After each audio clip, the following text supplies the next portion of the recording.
Item number 9 is public comment on items not on this agenda. It is the council's policy to refer matters raised in this forum to staff for investigation and interaction where appropriate. The Brown Act prohibits the council from discussing or acting upon any matter not agendized pursuant to state law.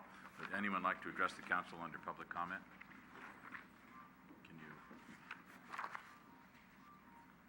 Yeah, we can bring the mic to you if you want. I think we can. Do we have a hand mic? Or, okay, you're there. I get around. Okay, I see. Just tell us your name and your street, please. Thank you. So, my name is Valerie, and I actually live in South San Francisco, but I'm a full-time user of the San Bruno Dog Park, and I'm here representing a pretty substantial community. My friend Mary just left because she has a disabled daughter and needs to make sure that she's taken care of. So Mary and I have known each other for as long as that dog park has been open, the San Bruno Dog Park. Just a moment, there was a space on Fleetwood that was shut down, and this dog park was thrown together pretty quickly to accommodate the people who had lost the space. But since then, there's been practically no maintenance, and it shows. The dirt is exposed. There's practically no grass. The pavement is broken up. I've been using wheels for a year, and my experience of getting in and out of the dog park, just accessing the dog park has gone down considerably because of just the holes, the uneven pavement, et cetera, just going through the gates.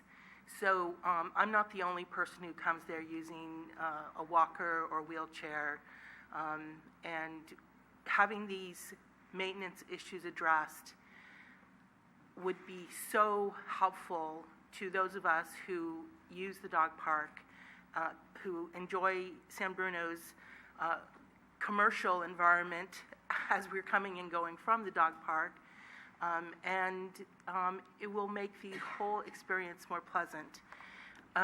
We have a huge density of people living immediately adjacent in Park Place, and there's another condominium complex on Cherry, and then the 3 large apartment complexes on the other side on Commodore. They're full of dogs and people who want to take care of their dogs and people who come to the dog park and make community. I was really excited to hear about the senior center and how it's, making a strong community. And that's what I feel the dog park does. There's the people that we've been together for 10 years, and we are intensely involved in each other's lives, taking each other to the emergency room, picking up the dogs, just being a community. And the dog park facilitates that. And so these are really, really important features that I want to make sure that you all know how important the space is, but also that we need some attention here. Now, we've tried in the past to organize ourselves so that we can help with the maintenance of the park, and we got squished for our efforts. I actually got yelled at by a city employee, and so, sort of backed off of that. So I would like to reorganize my people and, bring them to a place where they can feel like they can do some work at the park. We have a lot of strong guys willing to haul dirt. We can do good work, but we need the city's support in that, and not admonishment for doing that. So 2 things. One, we want to be part of it. The park needs more maintenance. And the last thing is lighting. A lot of the people who use the park are not able to get there during daylight hours because of their work. And right now there is a street light, and the street light hangs over the street and does not provide lighting inside. A street light in combination with the unbroken surfaces in the park creates kind of a dangerous situation.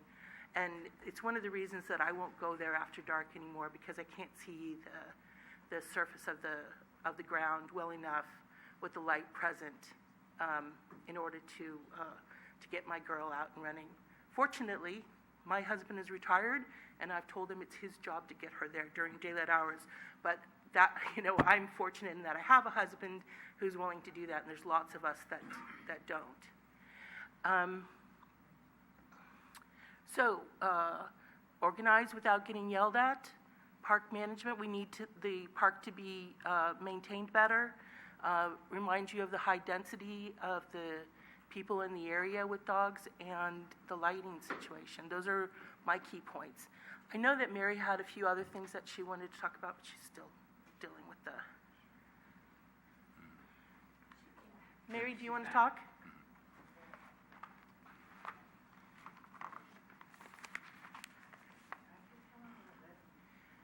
No. Just She lives tell in us your San name Bruno. and your street. I live in San Bruno. Okay, good. That's good. What's your Okay. name? Yeah, I've never done this before, as you can tell, but I'm here And what's your name? because of the dog park. What's your name? My name's Mary Gordon. Okay, thank you. The dog park needs help. I've been going there 5 years, and besides one water fixture, nothing else has been done at all. Persons with disabilities and seniors have a hard time accessing the park beyond the first 10 feet.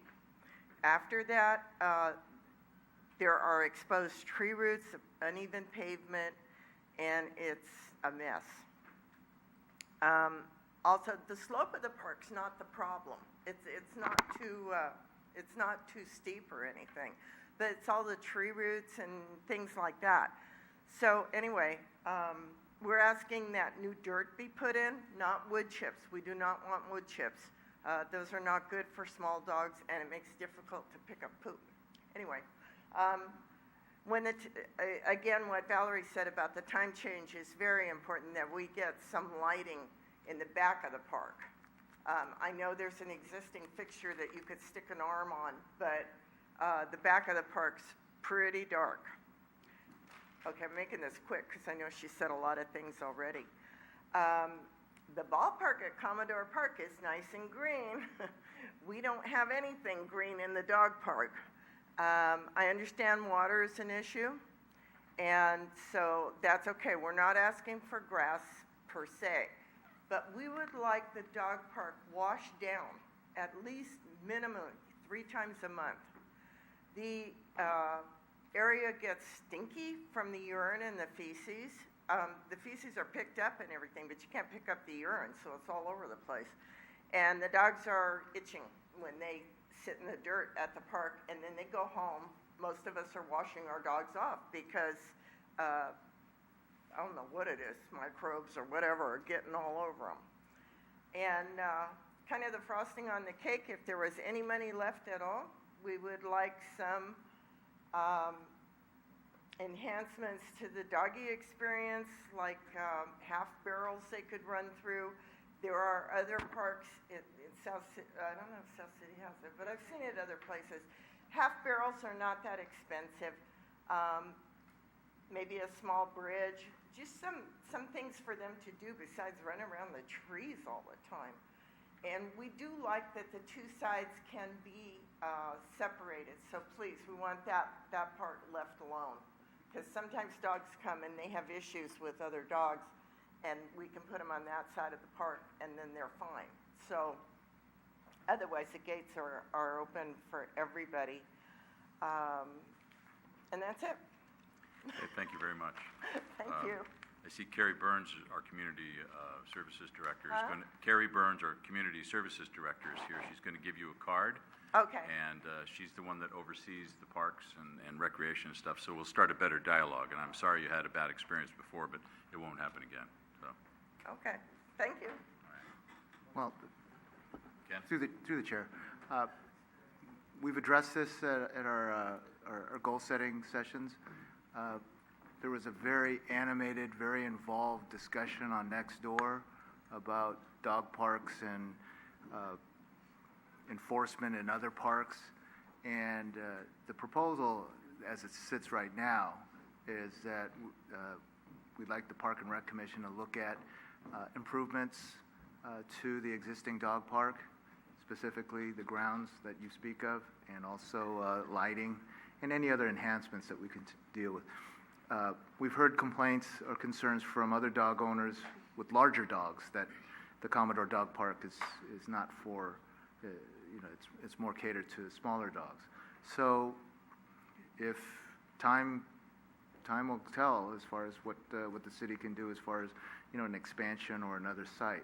But for now, I think the task is to do what you're asking, is to look at our existing dog park and see what we could do to improve it. Thanks for coming.